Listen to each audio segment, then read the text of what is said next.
I get asked by people all the time, what I want a precision rifle, but I don't have a big budget.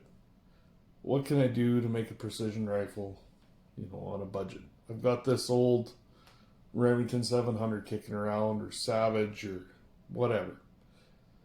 Well, this is kind of my budget build. Um, it's a Remington 700 that I've blueprinted.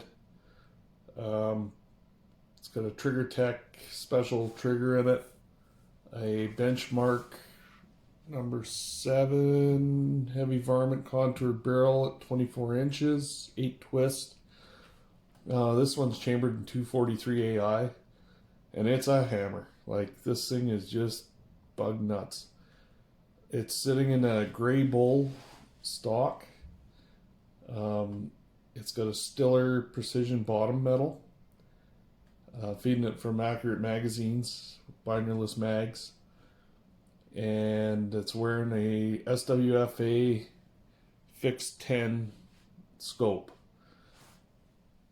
And sitting, I believe those are the SWFA rings on there as well. And then a Tally Picatinny rail, 20 MOA.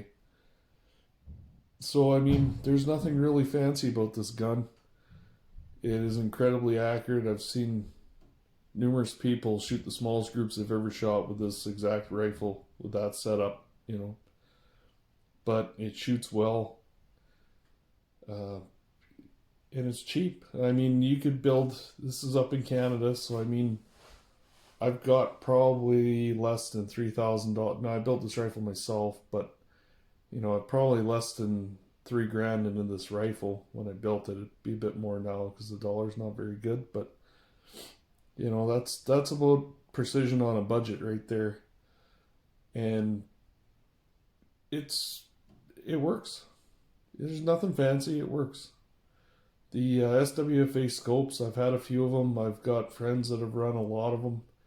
And for the money you pay for them, I mean, I believe they end up being about 400 or so Canadian dollars by the time you get them here. And you will not find a scope for twice that money that's as good glass quality wise, and the tracking is unbelievable. They've got tons of elevation. I can't remember how many mils elevation this one has. It's in MRAD.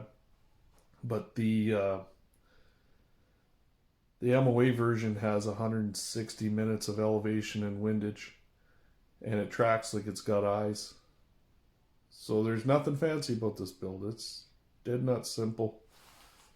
The Grey Bull stock, I believe they're probably made by Bell & Carlson. They seem like they're a Bell & Carlson stock. I could be wrong on that, but reasonable quality for what you're getting.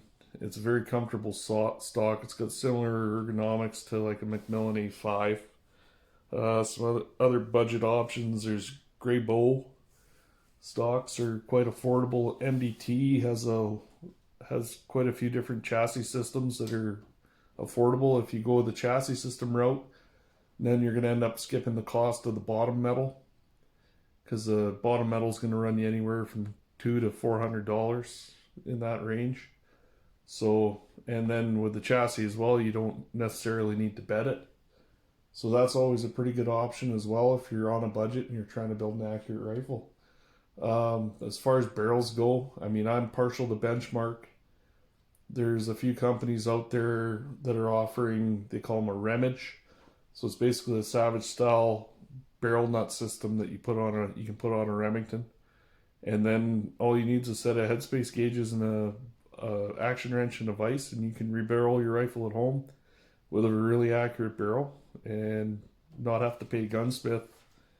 You might pay $150 more for the pre-chambered barrel, but you're not going to be into a gunsmith for $200, $300, $400 to chamber a barrel for you, and still end up with a really accurate rifle at the end of it. So precision can be done on a budget.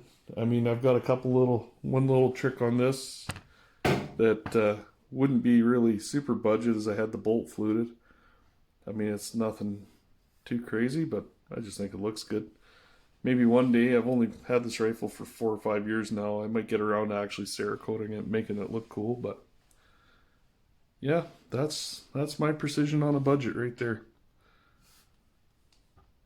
So hopefully this has helped any of you guys that are looking to get into the longest rifle or longest range rifle game, but you don't have a deep pockets, especially now with this COVID-19 crisis. The demand for these kind of things is probably going to go up, I think. So hopefully this helps. Thanks.